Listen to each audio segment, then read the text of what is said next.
Bota aí na câmera.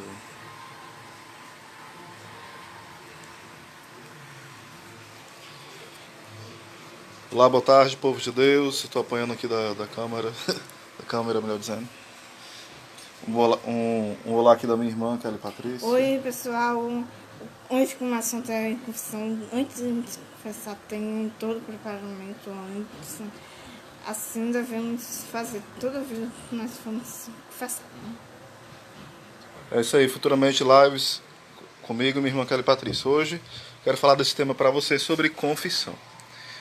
Uma das coisas que a gente deve estar bem atento é que tudo na nossa vida exige um preparo. Outras exigem um preparo razoável, outras um preparo mais intenso, mais demorado. Alguns falam, não vou me confessar porque é um padre pecador como eu, fraco, miserável, ignorante, bruto. Alguém pode usar essa desculpa. Mas a questão não é se o padre é fraco como você, como eu, ou pior que nós. Isso não interessa. O que interessa aqui é o Senhor deu essa autoridade, esse poder. Lá em João 20, nós vamos ver quando o Senhor fala: recebei o Espírito Santo. Aquele a quem perdoardes os pecados, ser-lhe-ão perdoados. A quem retiverdes, ser-lhe-ão retidos. E diversas outras passagens, como em Mateus 9, e tantas outras passagens, como Lucas 10,16, quem vos ouve, a mim ouve, quem vos rejeita, a mim rejeita. Mateus 16, 13 e seguintes, que fala o poder das chaves, que a gente pode colocar como primeiro Papa e os seus sucessores, mas também podemos colocar de forma também extensiva ao sacerdócio católico. Olhamos também lá em Mateus 18, esse poder da igreja de ligar e desligar. Então a confissão é um sacramento que não é difícil. A gente tem, na grande maioria das paróquias, pelo menos aqui no Brasil, um grande acesso, é bem acessível. Então não vamos perder essas oportunidades. Uma certa vez, uma jovem chegou para o padre e falou: padre, está com mais de um ano que eu não me confesso. E o padre falou: pois conte seus pecados. Ele falou: não, mas eu não tenho nenhum pecado. E ele falou o seguinte: o padre, para abrir o coração dela, para que possa perceber que tem muitos pecados também, para que ela pudesse fazer um bom exame de consciência. Aí ele falou: minha filha, o Papa São João Paulo II, ele se confessava algumas vezes, até 2 vezes por semana. Aí, no lugar dela se acordar, no lugar dela humildemente reconhecer que tinha muitos pecados, ela falou: poxa vida, se eu consigo, por que o Papa não consegue? Ou seja, é algo irrisório, né? O padre falou isso para ela se acordar e perceber que um santo do nível de São João Paulo II se confessava constantemente, várias vezes ao mês, e aquela moça com mais de um ano que não confessava, ela achava que não tinha nenhum pecado. Acontece muito isso conosco, o pecado vai nos cegando. A gente vai se acostumando com as coisas ruins. E o pecado é a pior coisa desse mundo e que nos leva à perdição eterna, se a gente não se arrepende, se a gente não luta contra ele. Então, a confissão é o lugar daqueles que confiam na misericórdia de Deus, que não se conformam com o seu pecado, não são presunçosos de acharem que não tem pecado, mas também não são desesperados e desconfiam da misericórdia de forma alguma, nem o pecado da presunção, nem o pecado do desespero. Mas pelo contrário, devemos, cheios de esperança, cheios de bom propósito, cheios de vigor, ir ao confessionário. Os santos padres, ou seja, a patrística, né? Os padres, os primeiros pais da igreja falavam o seguinte: a confissão é a segunda tábua da salvação. A primeira é o batismo, a segunda é a confissão. Então, de fato, devemos aproveitar este sacramento de amor. Imagine que você está no navio e começa aquele navio a afundar e tem uma tábua que pode te salvar.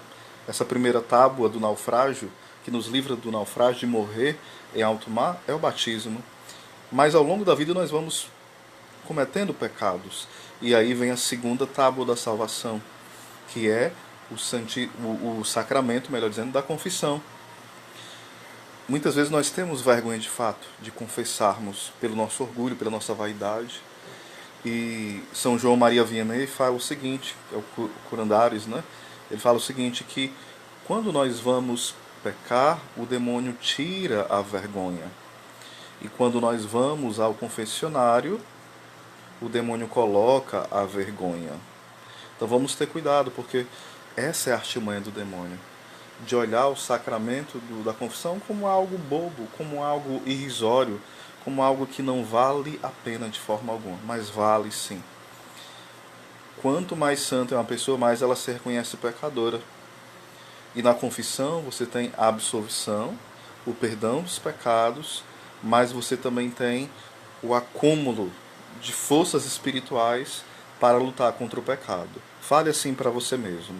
Na confissão, além de serem perdoados os meus pecados, eu recebo graças especiais, um acúmulo de forças especiais, espirituais, para combater contra o demônio, contra o mundo e contra a minha carne. Então é preciso nós crermos nisso. Às vezes muitas pessoas não sabem disso. Que além do perdão, que já é grande coisa, que é um grande tesouro inestimável, inimaginável valor, temos também esta grande graça. Esta grande graça que é receber essa força nova, esse vigor novo. E nós recebemos dessa forma. Então que neste dia nós possamos meditar. Será que quanto tempo que eu não me confesso? Às vezes, como fazer uma boa confissão? É bom fazer um exame de consciência. Aquelas pessoas que se confessam com frequência, não é que não precisam fazer, mas de forma muito mais rápida elas fazem esse exame de consciência. E é preciso pedir a Deus a graça de uma contrição, de um arrependimento profundo. Existe a contrição imperfeita, que é a atrição. A atrição é como, digamos, vou bater aqui na parede, eu estou batendo, está havendo um atrito entre uma coisa e outra, vai batendo duas pedras e vai caindo um pouquinho de uma pedra e um pouquinho de outra. A atrição é como se fosse uma contrição imperfeita. Existe uma dor pelo pecado, mas ela não é ainda perfeita. É o medo de ir para o inferno, é o medo de perder a Deus, mas não por primeiro, mas é mais o medo de ir para o inferno, né? Então é a contrição imperfeita que vale. Você pode confessar tendo apenas a contrição imperfeita, porque a maioria de nós, e quase sempre nós estamos assim. Mas é preciso pedir a Deus em oração a graça de cada vez mais termos a contrição perfeita, ou seja, uma dor profunda de termos ofendido o nosso amado Senhor. E nós não podemos esconder os nossos pecados, não podemos fazer confissões onde a gente acusa os outros. Ó, padre, eu fiz isso porque o meu marido é assim. Eu fiz isso porque o meu filho é assim. Eu fiz isso porque o meu patrão é assim. Não. Você não vai acusar o pecado dos outros na confissão, mas acusar-se. A confissão é o tribunal da misericórdia, onde quem se acusa sai absolvido, sai perdoado. Então a gente precisa ir com muita humildade e ir lá sabendo o que vai falar, fazer de fato um exame de consciência bom e ser bem prático.